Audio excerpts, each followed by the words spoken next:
The desert wind carried a silence so heavy it seemed to press down on the team of archaeologists, as if the land itself resisted the intrusion of human hands.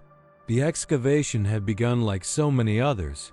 Expectations of pottery fragments, broken tools, or faded walls telling stories of forgotten settlements. Yet on this particular morning, as the rising sun cast long shadows over the dig site, something far more unsettling revealed itself. Beneath layers of compact earth and stone, a shape began to emerge too symmetrical to be natural, too deliberate to be dismissed. The dust cleared, and the outline of a statue appeared, its contours sharp and strangely intact despite centuries of burial. At first glance, the figure looked almost human, but not quite. The proportions were distorted in ways that unsettled the eye. Elongated arms resting unnaturally, a head slightly tilted, as if frozen mid-whisper. Its surface carried markings, not decorative carvings, but deep incisions that looked closer to warnings than ornamentation. A hush fell over the site. The chatter of tools scraping soil stopped, replaced by uneasy glances exchanged among the workers. One of them muttered, almost inaudibly, "This shouldn't be here." The lead archaeologist, Dr. Allen, tried to steady the group with a rational tone. "It's just another relic," he said, forcing a half-smile. But even he couldn't hide the tremor in his voice. Something about the statue exuded an aura of prohibition, as if it had been meant to stay buried, shielded from human curiosity. Unlike other artifacts of worship or remembrance, this one radiated rejection. It did not seem to represent reverence but rather imprisonment. The very soil that entombed it felt less like preservation and more like containment. As the team brushed away the remaining dirt, the full form was revealed, an entity seated on a block of stone, eyes carved with hollow precision, staring into nothingness yet piercing everyone present. Its expression was neither wrathful nor serene. It was something altogether alien, outside the spectrum of human emotion. And on its base, engraved into the stone, were symbols that none of the researchers could immediately recognize. They spiraled and intersected in ways that seemed designed to confuse the gaze, as if whoever carved them intended to disorient any who dared to look too closely. The air grew inexplicably heavy. A worker stepped back, clutching his chest, claiming he felt pressure as though invisible hands were squeezing the breath out of him. Another swore he heard a faint humming sound, not from the wind or the ground, but from the statue itself, as if it exhaled a vibration too low for instruments, but deep enough to crawl beneath the skin. Dr. Allen ordered photographs to be taken.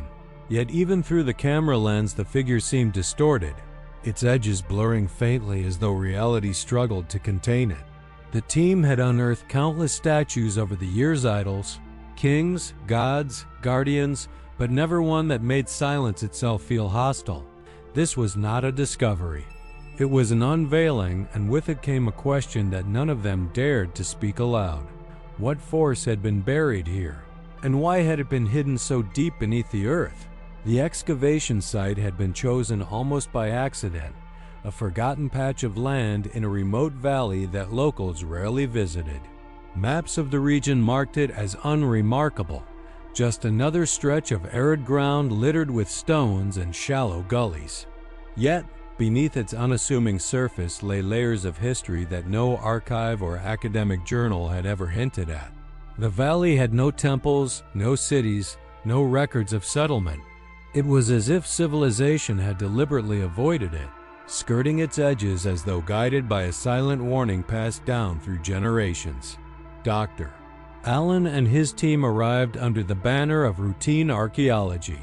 Their funding proposal had spoken of finding remnants of early agricultural practices, perhaps simple tools or evidence of trade routes crossing the barren land. Nothing in their report suggested the possibility of monumental artifacts. To the academic world, this valley was a blank page. To the locals, it was a page best left unread. Even before the digging began, villagers whispered warnings, their eyes shifting as they spoke. They advised the team to work quickly and leave before the season of storms. Most of the archaeologists dismissed the words as superstition, though a few couldn't shake the weight behind them. The first days of excavation yielded predictable results: shards of pottery, weathered fragments of bone, and the faint outlines of storage pits. The rhythm of digging, cataloging, and recording lulled the team into routine, but anomalies soon surfaced. The soil was different in certain patches, darker and compacted unnaturally, almost as though something had been pressed into the earth with deliberate force. Tools struck resistance not from stone, but from something smoother, denser. The discovery of the statue was not an accident. It was as if the earth itself had been layered to conceal it. As they dug deeper, the workers noticed something unsettling.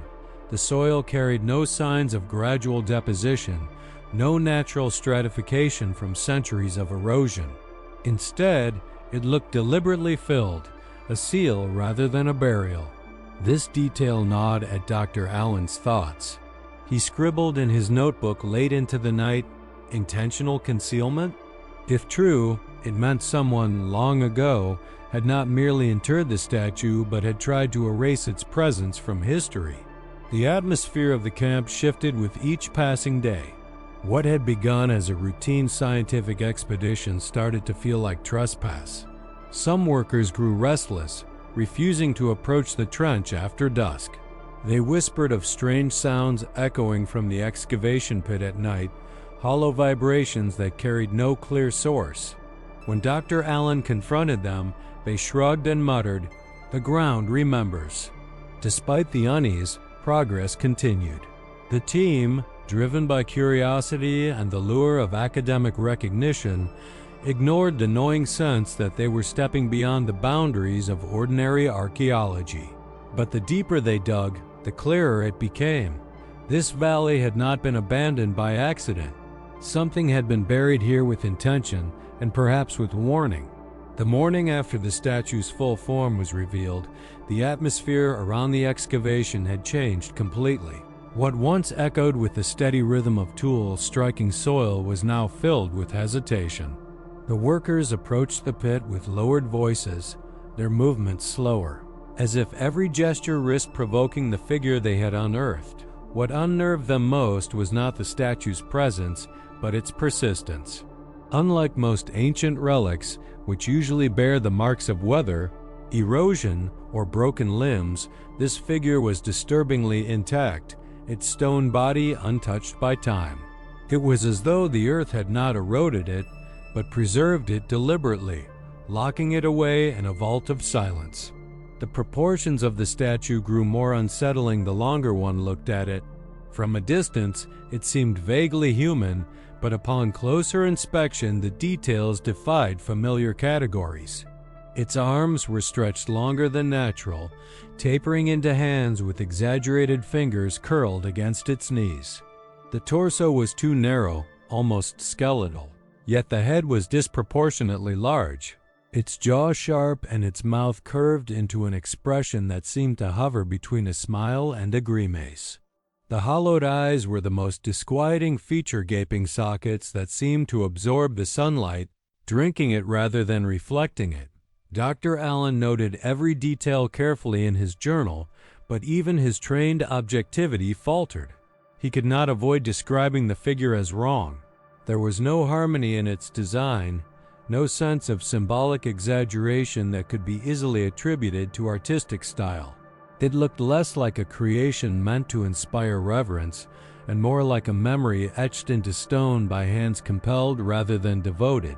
The markings at its base, when traced with a brush, deepened this impression.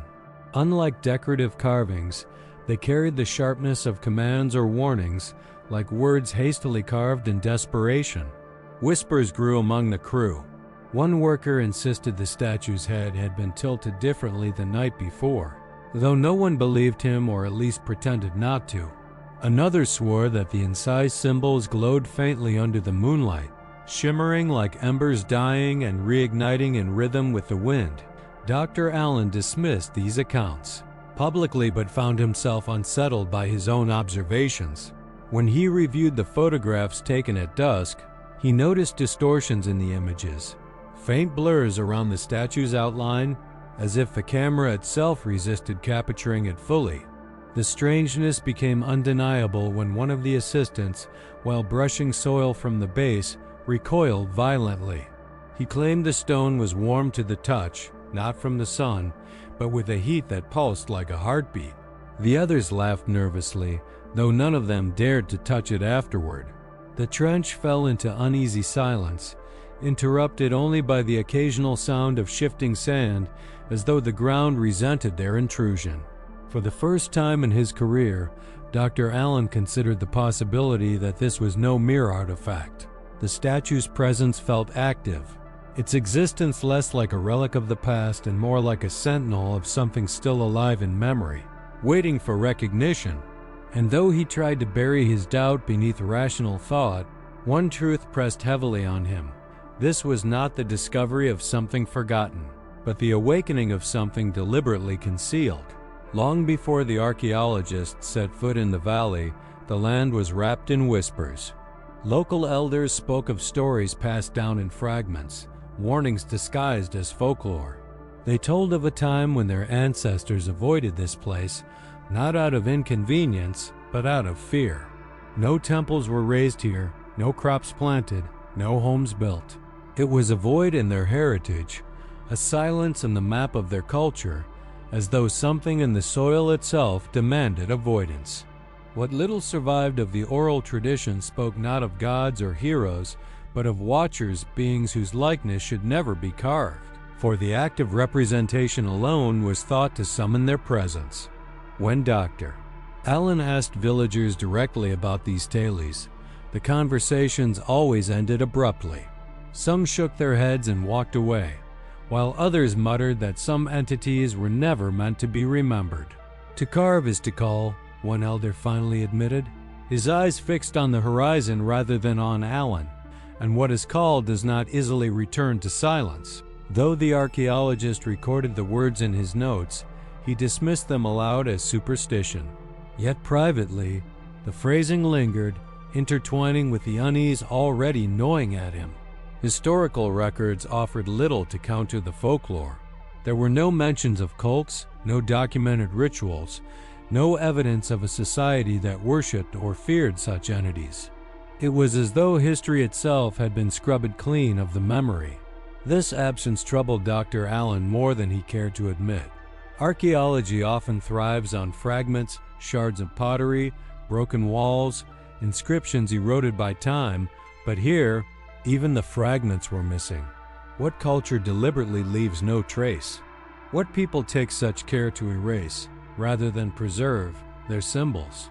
The statue now seemed less like a religious artifact and more like a forbidden reminder. Its features, grotesque and unfamiliar, fit too neatly with the oral accounts of forbidden representations. The deep incisions at its base began to look less like warnings to viewers and more like restraints, perhaps intended to bind the presence of the entity it depicted. In the dim light of the evening, when shadows lengthened across the excavation site, the statue looked almost shackled by its own carvings, a prisoner rather than a monument. That night, as the team sat around the campfire, a translator recounted another legend, one seldom spoken aloud. It told of an age when people dared to summon powers they could not control, and when those powers demanded reverence, they responded not with temples, but with exile. Figures were buried, names were forgotten, songs were silenced. The greatest act of survival, the story said, was not remembering but erasing. The translator spoke reluctantly, his voice low, as though even repeating the tale risked awakening what had been deliberately silenced. The team exchanged uneasy glances, some scoffing, others quiet. For the first time, Dr. Allen realized that what they had uncovered was not simply an artifact of history, but a deliberate fracture in it, a remnant of something humanity had once chosen to forget, and now, by unearthing it, they had undone that choice. In the days that followed, Dr. Allen struggled to anchor the discovery within the familiar framework of archaeology. Science, after all, thrives on classification, on drawing connections between the unknown and the already understood. And so he insisted the statue must belong to an undocumented cult, perhaps an isolated tribe that had experimented with grotesque art forms. In meetings with his team, he repeated this explanation with the calm certainty of a teacher correcting a student's mistake. "It is symbolic," he said firmly, "a representation of fear, not fear itself." But beneath his composure lay unease. The evidence resisted interpretation. The stone from which the figure was carved was not local. Analysis suggested it came from a quarry more than 200 kilometers away, raising questions about how such a heavy object had been transported to a valley no one inhabited. The carvings on its base bore no resemblance to any known script. Experts who later examined photographs admitted the markings resembled nothing in the region's linguistic or cultural history. Some went further, whispering privately that the geometry of the symbols seemed deliberately irrational, designed to frustrate the logic of the human eye. Dr. Allen clung to rationality, yet his notes betrayed cracks in his certainty. His journal, once clinical, grew increasingly conflicted. Why does the figure appear different depending on the angle of light? Why does the stone feel unnaturally warm at times?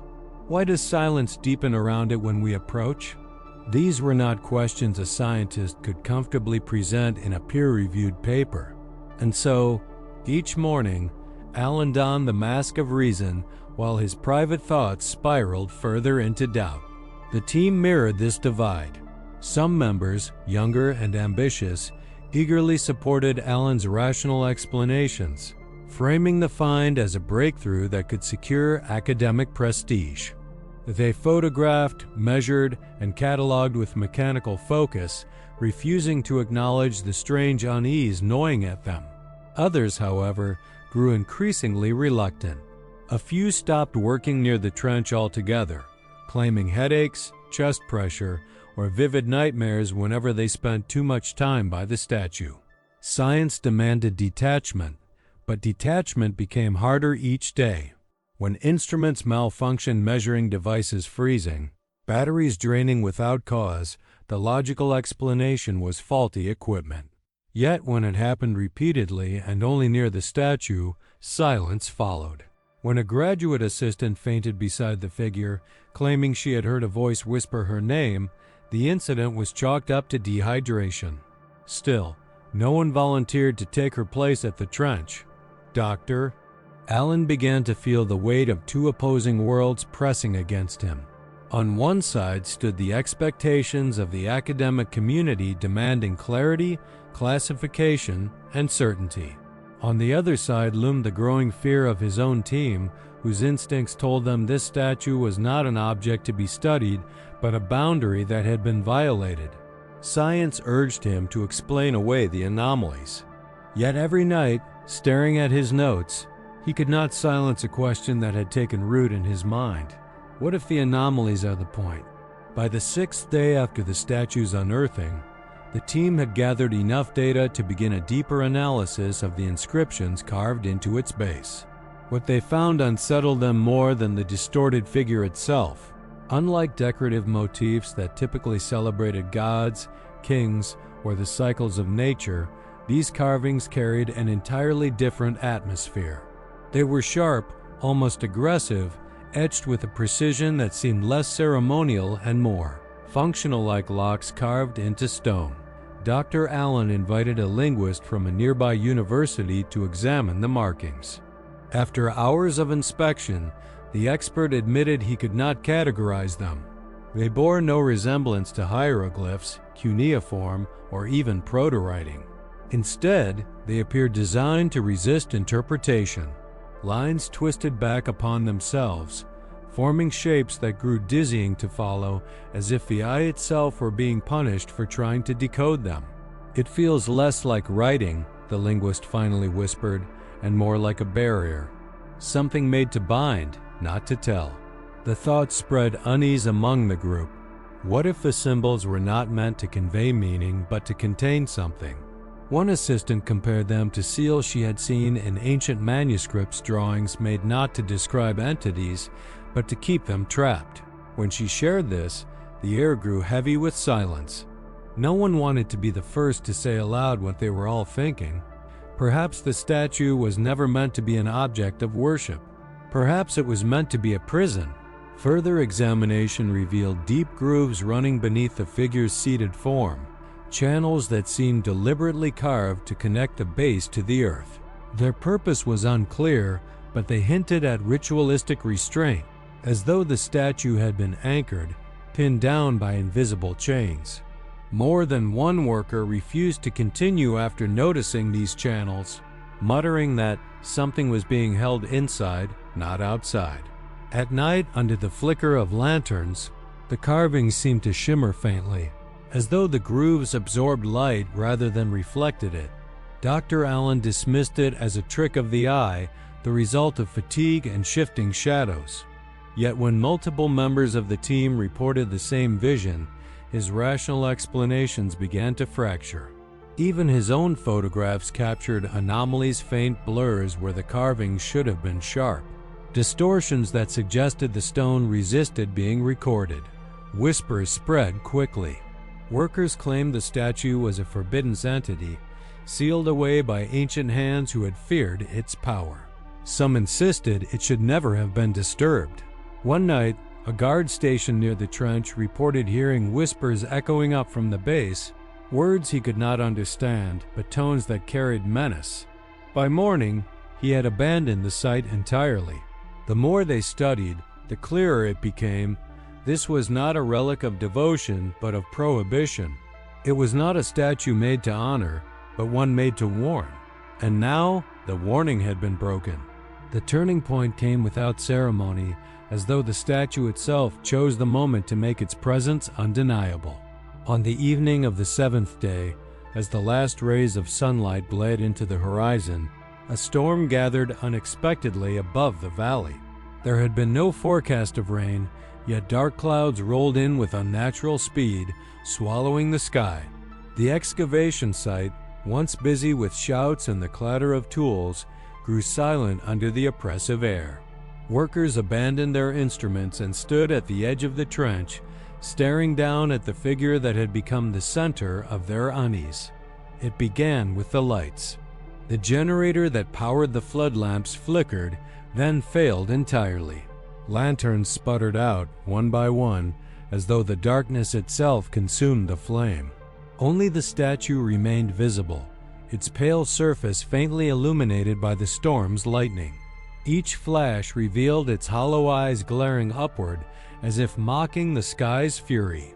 The silence that followed was unbearable, broken only by the low rumble of thunder echoing across the valley walls. Then came the disturbances, small at first. A worker screamed that the ground beneath his feet trembled, though seismographs registered nothing. Another claimed to feel heat radiating from the trench, pulsing in waves that forced him back. Soon, the unease spread like infection. Several clutched their heads, complaining of sharp ringing in their ears, a frequency too high to bear. One fell to his knees, trembling, insisting he heard a voice repeating his name. Dr. Allen tried to take control, but his voice faltered in the chaos. He shouted orders demanding calm, yet his own words sounded muffled, distorted, as though swallowed by the air before reaching his team. For the first time, he could not deny what he felt himself, a suffocating weight pressing against his chest, a presence that was not air, not heat, but something alive, surrounding them. His heart pounded with the primal certainty that they were not alone. Lightning split the sky directly above the valley, illuminating the statue in stark brilliance. For an instant, everyone swore its head tilted upward, its mouth widened into a grotesque half-smile. Some claimed its hollow eyes reflected the lightning, though stone cannot reflect. Others swore its elongated fingers twitched against its knees. Rationality crumbled. Men and women who had spent years devoted to science now stumbled back in terror, convinced the figure had moved. The storm reached its peak, wind howling through the excavation site, tearing at tents and scattering papers like frightened birds. The statue stood unmoved, immovable, its presence at once commanding and condemning. And as the chaos unfolded, a single thought crystallized in every mind present. This was not an artifact of the past, it was a sentinel of something far older, something that had merely been waiting for the seal to break. When the storm finally subsided, silence returned, heavy and unnatural. No one spoke, for words seemed dangerous. All eyes remained fixed on the figure in the trench, and though it had not shifted again, none could shake the conviction that it had been watching, and that it was now fully awake. When dawn broke over the valley, the camp was unrecognizable. The storm had torn through their tents and equipment, leaving behind a chaos of scattered tools, soaked notebooks, and faces pale with exhaustion. Yet despite the destruction, no one could bring themselves to discuss what they had witnessed the night before. Silence hung like a veil, heavier than the desert air, until finally one of the younger archaeologists broke it with a trembling question. Did anyone else see it move? The words cracked whatever fragile denial had lingered, and soon voices rose conflicting accounts, fragments of fear, and desperate attempts to explain the inexplicable. Some clung to reason, insisting the storm had played tricks on their senses. The lightning, the shadows, the exhaustion, these were enough to distort perception. It didn't move, one of the scientists said firmly, though his eyes betrayed the lie. Others whispered openly of curses, of entities awakened after centuries of confinement. The local workers were the most vocal. They refused to step near the trench, declaring that the statue was not an artifact but a vessel something meant to hold, to contain, and now it had been disturbed. Arguments fractured the team. One faction urged immediate transport of the statue to a secure facility, believing further study would unravel the mystery. Another argued it should be reburied, sealed once more before its influence spread beyond the valley. The workers rejected both ideas. They wanted nothing to do with the figure and warned that moving it would unleash whatever it held. It was buried for a reason, one elder insisted. To bring it into the world again is to invite what our ancestors feared most. Dr. Allen listened in silence, torn between his training and the evidence before him. His scientific mind urged him to collect more data, to measure and classify, to resist superstition. Yet his instincts whispered a truth he dared not voice, that the statue's presence defied categorization because it did not belong in the realm of human history at all. What if the entity it represented or contained was not myth, but something real, something deliberately excised from memory to protect the living? The debate grew heated. A young assistant broke down in tears, confessing that she could not sleep since the storm. Every time she closed her eyes, she dreamt of hollow eyes watching her from the darkness. Another admitted he had considered fleeing in the night but stayed only out of loyalty to the team. The rift widened. Science demanded perseverance, survival demanded retreat. As the sun rose higher, casting harsh light over the trench, the statue remained unchanged, its stone face fixed in that eternal half-grimace. Yet to each observer it seemed different, mocking to some, threatening to others, unreadable to most. Its silence became a mirror, reflecting their fears, their doubts, their unwillingness to confront what it truly was. And in that silence, one thing became clear. The statue had not merely been discovered, it had chosen to divide them, to force them into interpretation, while its true nature remained untouched, waiting, patient. The arguments within the camp eventually quieted, but not because consensus was reached. Instead, the silence that followed carried the weight of realization. Whatever they had uncovered was no longer just an archaeological matter. It was a revelation that pressed uncomfortably against the boundaries of human history and of human safety. For centuries, people had buried their dead, sealed away sacred objects, and erased traces of what they feared. But this was different. This was not reverence for the past. It was a warning left for the future. Dr. Allen reflected on the legends he had heard from the villagers and the fragments of folklore dismissed as superstition. They no longer seemed like naive stories but deliberate instructions. Do not unearth, do not carve, do not call. Humanity, he realized, has always lived alongside shadows it chooses not to name. Civilizations rise and fall, but in every culture there are gaps, pages missing from history. Myths abandoned, gods unspoken. What if these absences are not accidents, but protections? What if forgetting is not weakness, but survival? The statue now stood as evidence of a choice humanity once made: to hide, to seal, to forget. And by uncovering it, they had undone that choice. If one such relic could lie buried in this valley, how many others remained hidden beneath deserts, jungles, or oceans? How many times had people before them decided that some truths were too dangerous to preserve? The thought gnawed at him that history might not only be what is remembered, but what is deliberately erased to shield us from forces we cannot comprehend. Around the campfire that night, the conversation shifted from fear of the statue itself to the broader implications. Some argued that their discovery proved myths hold more truth than modern science admits. Others insisted that knowledge, no matter how dark, must be pursued. Yet the unease in their voices betrayed their doubt. Knowledge has always been humanity's greatest weapon, but what if this knowledge was never meant to be wielded? What if it was meant to remain buried, because exposure alone could awaken what it contained? The presence of the statue raised questions no textbook could answer. Was it a depiction of an entity or a prison holding its essence? Were the carvings symbolic or functional restraints? If it was meant to remain forgotten, had they already crossed the point of no return by laying eyes upon it? Dr. Allen could not escape the thought that their curiosity had fractured a boundary that was never theirs to cross. And as the wind howled through the valley, carrying with it the whispers of half-remembered legends, the truth pressed upon them all. This was no longer about science, myth, or history. It was about humanity's fragile relationship with the unknown. Some mysteries, perhaps, exist not to be solved, but to be left in darkness. And by dragging this one into the light, they had illuminated not knowledge, but peril. By the time the team began dismantling their camp, the valley had grown unbearably oppressive.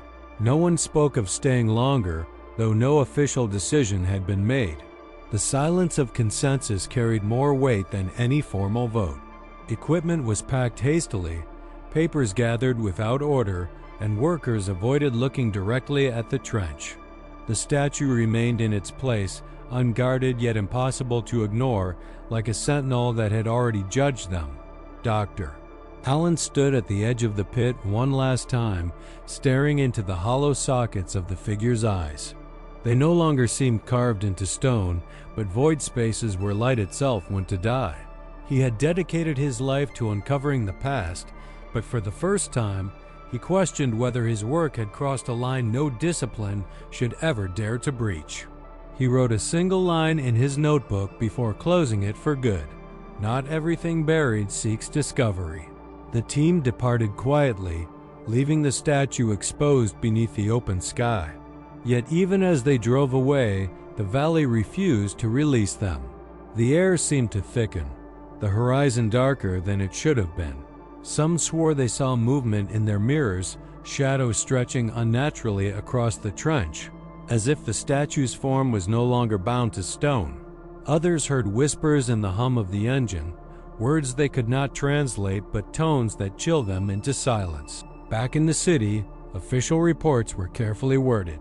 The statue was labeled an unclassified artifact, and photographs were archived with minimal description. But among the team, none could shake the sense that they had not simply unearthed history, they had broken a seal. Dreams plagued them, visions of endless stone corridors, of hollow eyes watching from the dark, of a presence lingering just beyond the edge of perception.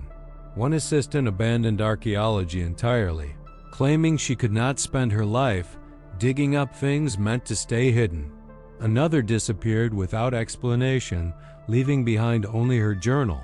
filled with drawings of the statue repeated page after page, each sketch darker and more distorted than the last. Dr. Allen, once the voice of reason, withdrew into silence. When colleagues pressed him for details, he deflected, insisting the discovery was overstated. Yet in private, he kept a photograph of the statue on his desk, unable to destroy it, unable to look away. Some nights he swore the image shifted, the figure's head tilted slightly, the grimace stretching wider. And so the statue remains, silent and patient, its meaning unresolved. Perhaps it is nothing more than stone, a relic of a forgotten imagination. Or perhaps it is something far older, something carved not to be remembered, but to be contained. The question now is not what it once was, but what it will become. For once the seal is broken, can silence ever be restored?